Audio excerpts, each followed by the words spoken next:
question you want to start? Well, I'll say first, I wanted to say thank you for Grover. You know, the most important thing about, we were down in St. Genevieve. This morning we were in St. Louis City. We were down in St. Genevieve, just came from here. We'll be in St. Louis County later. The most important thing is when we sign this pledge, when I sign this pledge, it's a pledge to the citizens of the district. And then we're in Jefferson County. It's great to be at the Farm Bureau.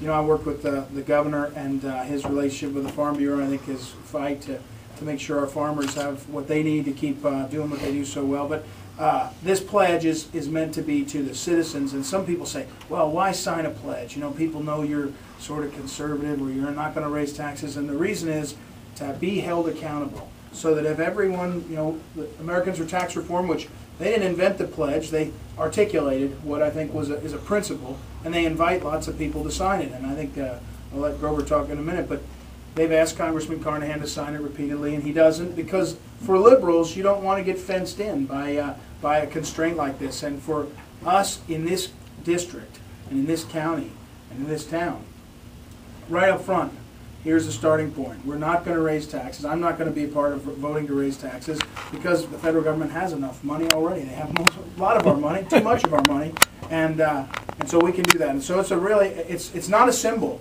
Symbols are you know, that's not what we're doing. This is a pledge so that people can hold me accountable, and I feel really strongly. You know, a lot of the Tea Party movement, a lot of people that are energized and are concerned, they just don't want to feel good about, he seems like a nice guy or she seems like she'll do the right thing, but how do they hold them accountable? I think this is a really useful tool. We've seen it across the country. So, Grover, I don't know if you want to offer any more. Well, we've run the Taxpayer Protection Pledge since 1986, and it really does a number of things. First of all, it lets non-incumbents tell you who and what they are. It gives them a track record. I mean, if somebody's been in Congress for 20 years, they can say, I voted for a lot of tax increases, or I never voted for a tax increase. But if you're running as a challenger, you can say, hey, here's who and what I'm going to be.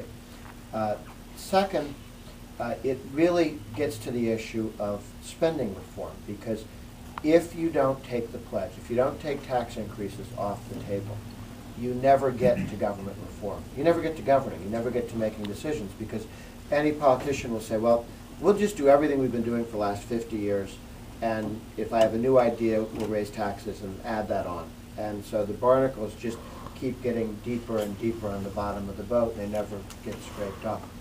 If the pledge is a way of saying, I'm not going to raise taxes. Now, given that the government's spending too much, that means you're going to have to make serious decisions about what to stop spending, what to reform, what to do differently and smarter.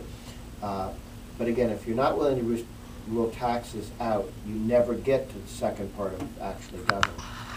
And then the other part of that is it's not just something that allows voters to hold elected officials responsible.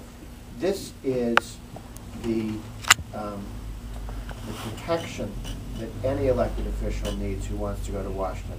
Because when you get to be a congressman, 100 people a week will come up to you with a really good idea of why you should steal other people's money and give it to them. Right. And you will meet one person every second month who calls on you to spend less. But and you really need the pledge to be able to say to somebody, you know, I love you, I really want to help you, but I'm not raising taxes because I made the commitment. And governors, state legislators, congressmen, senators, the presidents who've taken the pledge find it much easier to say no. And people don't ask them as often because they know that you've made the commitment. So it's not just something for campaigns, but it's for governing from two perspectives. One, voters know you made the commitment, but also the spending interests know you made the commitment. You'll get fewer calls, less harassment, less spending lobbyists visiting you because you have taken the pledge. So it actually makes governing easier, not more difficult.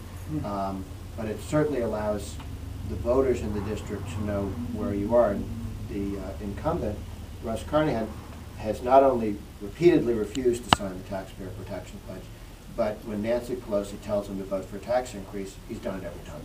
He's never had a chance to represent Missouri because he works for Nancy Pelosi. Right. Well, thank you, Grover. Thanks for coming. People keep asking if there's fine print, and Janet's signing over the family farm to me, but that's not on this document. That'll be on another one. That's on the other Yeah, one. that's on the other one. Winker signed later, but I'm going to sign this, and I'll put the date. What is the date? 20th, right? 22nd. 22nd. Janet, he starts Boy, working boy. this afternoon on the farm. He'll be out. Gotta help George this afternoon. Yeah, it's raining, it's a nasty day to be helping on the farm. There you go. Your We turn. Your appreciate turn. you doing Yeah. that. Thank you. Your turn. Yep. Thanks, Janet. For Right there next to you. all right, we will. I need a shorter name. Yeah, that's right. You got. Well, it's good. You get the German community Yeah, on I this gotta side get the- for seeing that.